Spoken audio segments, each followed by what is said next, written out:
Nous sommes revenus aujourd'hui pour parler du cercle trigonométrique avec bien sûr les valeurs remarquables parce que ces valeurs ce sont des valeurs qu'on doit quand même mémoriser. Comment fonctionne ce cercle trigonométrique? Vous voyez, c'est un cercle, donc on a appris en géométrie comment fonctionne un cercle. Donc plus ou moins un cercle fonctionne avec un certain rayon qui part du centre et qui va exactement sur le cercle dans n'importe quelle direction, et tous ces rayons-là sont censés égaux pour le cercle. Ce qui arrive avec le cercle trigonométrique, c'est que si ce cercle, bien sûr, est le centre O, le rayon de ce cercle, c'est un rayon de 1.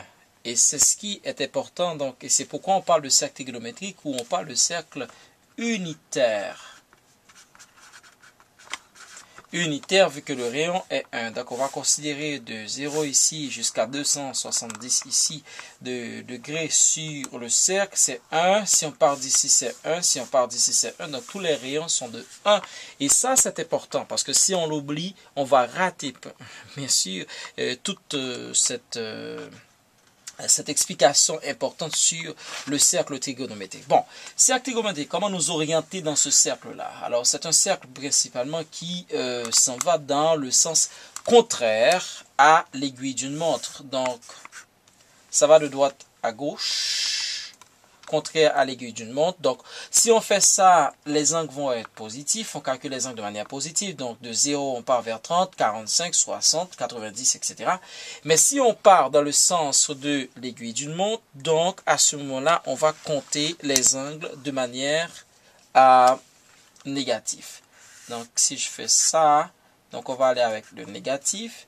Tandis que si je fais exactement dans le sens contraire à l'aiguille d'une montre, je les compte de manière positive. Donc ça dépend dans quel sens on tourne. Est-ce qu'on tourne selon les aiguilles d'une montre ou on tourne horloge ou horaire ou anti-horaire? En fait, c'est le mot qu'il faut utiliser. Horaire ou anti-horaire. Horaire ou anti-horaire. Horaire, c'est dans le sens d'une montre et dans le sens dans le sens de l'aiguille d'une montre, donc c'est négatif, tandis que anti-horaire, c'est positif. Bon, ça c'est la première chose. Commençons par diviser le cercle trigonométrique en 4 parties. Si on divise en 4 parties, c'est comme si on avait un rapporteur de ce côté, qu'on place comme ça. Et vous voyez que dans chaque bloc, quand on le divise en 4 parties, on va parler principalement de cadran. Dans chaque cadran, il va avoir 90 degrés. Donc, le cercle trigonométrique est divisé en 4 cadrans. Donc, dans chaque cadran, il y a 90 degrés. Donc, quand on multiplie par 4, ça donne 360 degrés. Bon. Alors, c'est un petit peu simple. Vous avez ici un angle droit. Donc, le premier, c'est jusqu'à pi sur 2, 90. Le deuxième, ça va jusqu'à 180. Troisième, à 270. Et, bien sûr, le quatrième cadran, ça va de 270 à 4. Pourquoi on compte encore dans le sens anti-horaire? Parce que c'est le sens conventionnel qu'on compte dans un cercle trigonométrique. Donc, ici, c'est le premier cadran, deuxième cadran, troisième cadran, et quatrième cadran. Donc on commence avec 1, 2, 3 et 4. La première chose qu'il faut bien sûr voir, c'est que nous avons les sinus et les cosinus. C'est-à-dire que si bien sûr vous placez d'une manière générale ces rayons-là qui partent d'ici dans la ligne horizontale, on va appeler ces valeurs-là de ces coordonnées, on va parler de cosinus, et ces valeurs verticales, on va parler de sinus.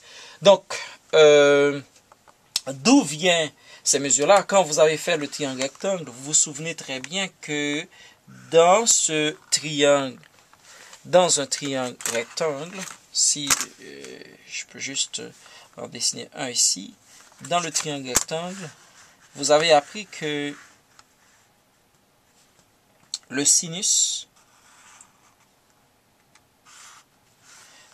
si vous avez un triangle rectangle, vous avez fait ces rapports-là, vous avez dit carrément ici c'est l'angle droit 90 degrés.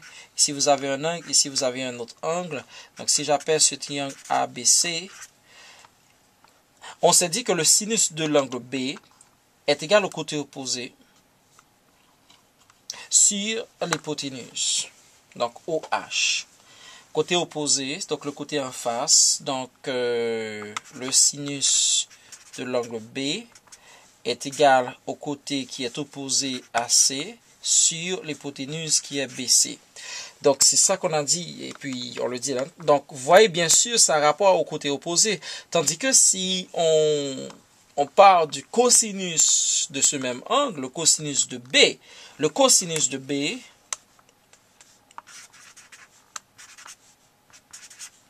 le cosinus de l'angle B va être égal au côté adjacent qui est AB, divisé par l'hypoténuse qui est BC. Donc, vous voyez que dans ce sens-là, ce côté-là devient en fait, si vous avez un triangle de cette façon, ce côté-là, le côté ici devient le côté adjacent et le côté opposé. Alors, on met ici le sinus, on met ici le cosinus. Et vous voyez que si on divise le fait que le rayon est à 1, le rayon vaut 1 comme unité jusqu'ici, de 0 à 1. Si en fait on commence par diviser le rayon par moitié, et que l'on fait carrément, on fait une projection sur le cercle, vous voyez que ça tombe exactement dans entre 360 degrés et 300. Et si l'on fait aussi la même chose à droite, ça tombe dans les 270 et 240 à la gauche. Okay. Et ensuite, si on continue de cette façon-là, on continue, ça va tomber dans le 45. Et si on continue, ça tombe dans radical de 3 sur 2, mais ça correspond à 30 degrés. Et ici, ça correspond à 330 degrés. Bon, comment faut-il interpréter ces mesures-là? Alors, disons que le rayon unitaire ici est divisé en deux parties égales. Et après, on continue, on tombe dans radical de 2 sur 2. Et après, radical de 3 sur 2.